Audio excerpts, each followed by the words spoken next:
my channel. So I finally, okay, hear me out, you guys. I thought of a creative and fun way that we can do our Friday videos. As you guys know, I recently announced that I would be doing videos regularly every Friday.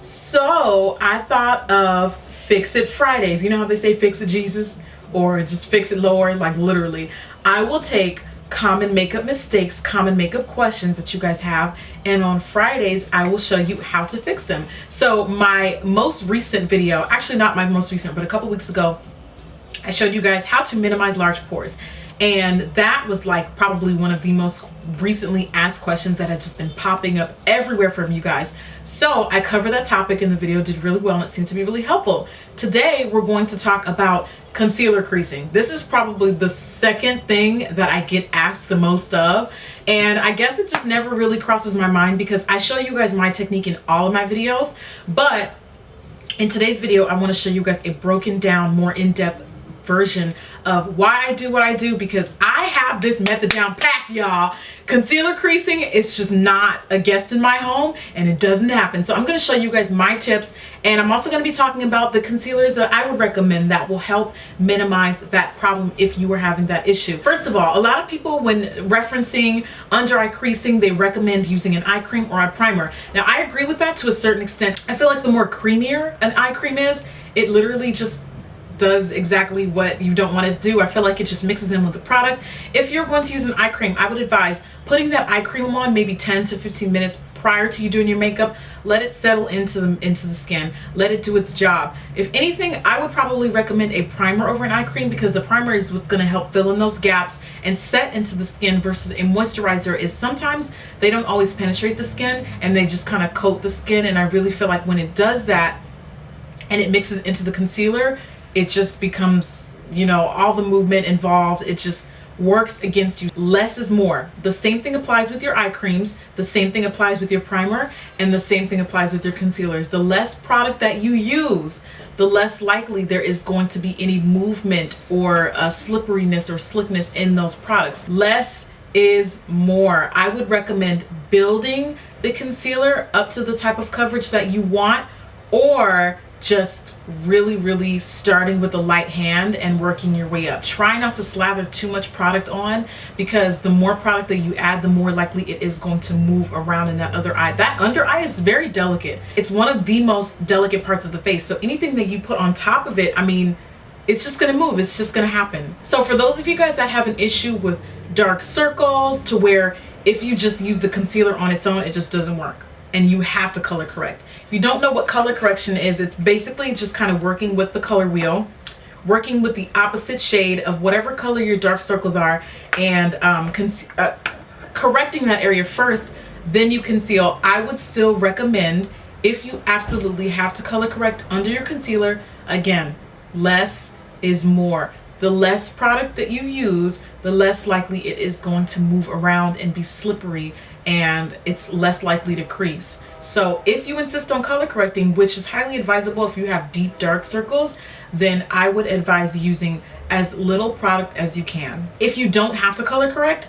then don't do it. Only do it if, when you apply concealer and you still see dark circles underneath, then you would need to look into color correction. I would advise to use a concealer that dries to a matte finish. I'm going to talk about actually my favorite concealers for this method. So I recently started using the L'Oreal True Match. Although I'm not in agreement with the shade that it is, I do find that it sets and dries and stays put, so that is, you know, pretty good. Another one on the drugstore radar is the Maybelline Fit Me. This one is actually a really good concealer that doesn't move or slip around too much. Once you apply it, it's just not going anywhere. I wouldn't really say it dries to a matte finish, but it definitely does not have, it definitely does not contribute to too much excess movement under the eye. The LA Girl Pro Concealer, I know this is a really popular one right now. This one dries to a really nice finish, not too much movement. I really like the Makeup Forever Lift. This is an oldie but goodie. I don't really use it too much these days, but this one, and I'm working, by the way, in order of my least favorite to most favorite. This one, once it's set, it's not going anywhere. It dries to a matte finish. Anything that's going to just stop and set in its tracks, I feel if you set it correctly, it's not going anywhere, versus the creamier, wetter ones that move around a bit more. So really it's just about personal preference, but this is what I would recommend.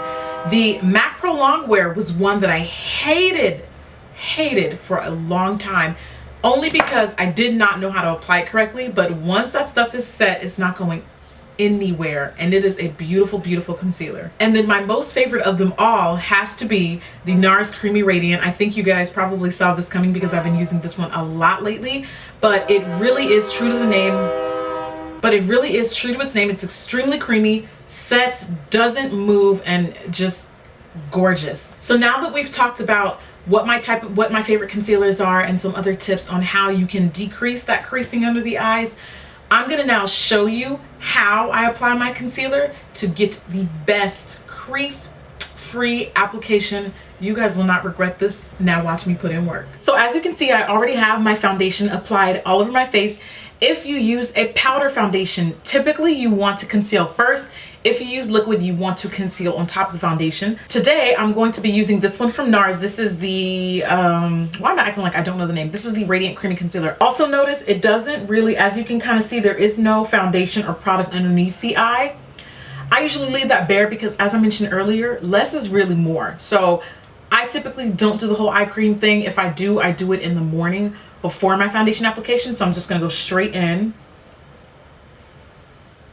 Now, I'm gonna show you the way that I apply concealer the right way, and then I'm gonna show you what it looks like when I apply my concealer and it creases. So I'm gonna take a beauty blender sponge. This is probably, in my opinion, one of the most important steps in getting the concealer to prevent creasing, because it really kind of helps you dab and press that product into the skin,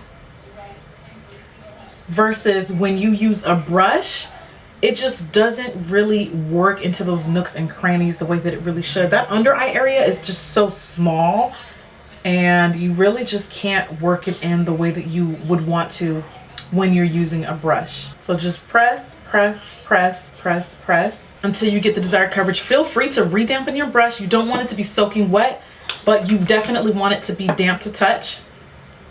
Now this is what it looks like when you brush this in. Okay, I'm gonna take my Sigma. This is the 3D HD Kabuki. This is the only type of brush that I have that I would be able to demonstrate this step with. But anyway, I don't know how girls do this. It just does not work for me.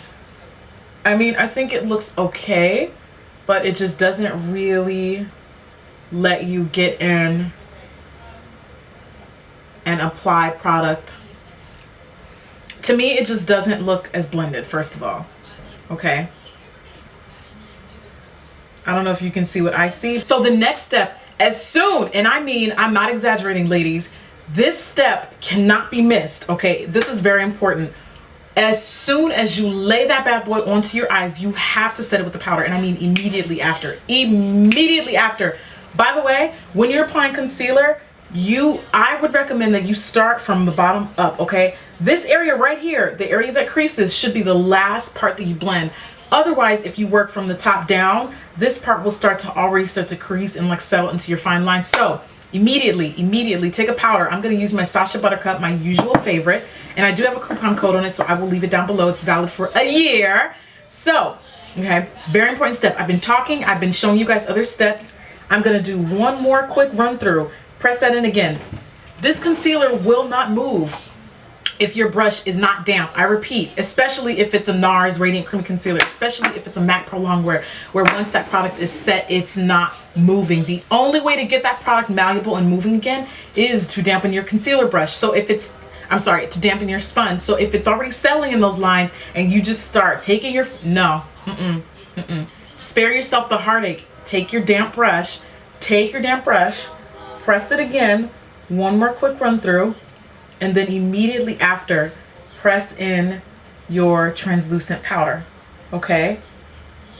Before the lines, I mean, those lines can take seconds to form, okay? It happens to everyone. It's a very normal thing. It is a very normal thing. Now, if you use a brush for this step, I'm showing you why a sponge is so important, because if you use a brush, you're not able to get into those corners and really set the product the way that you would want to. I guarantee you in seconds, you're gonna start to see this one crease, okay? But I'm gonna keep working on this eye. Another helpful tip is you can work one eye at a time. Because those products move around so quickly sometimes, you can totally work this one in, get it to set before it starts to crease, press that powder in, and then move on to the next eye.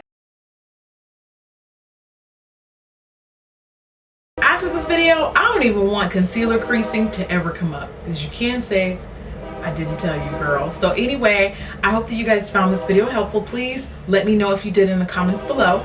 And if you like the idea of Fix It Fridays, please definitely let me know. Give me some feedback on that. If you have things that need to be fixed, eyebrows, under, I don't care what it is, foundation, let's talk about it. Put it in the comments down below, and I will start to think of more ways to do this regularly. If you're not a fan of Fix It Fridays, then tell me a way that we can make our Friday, we can utilize our Friday time more efficiently, okay? So I will see you at the next video. Thanks again for watching. Subscribe on your way out if you haven't already, and I will see you at the next video. Bye.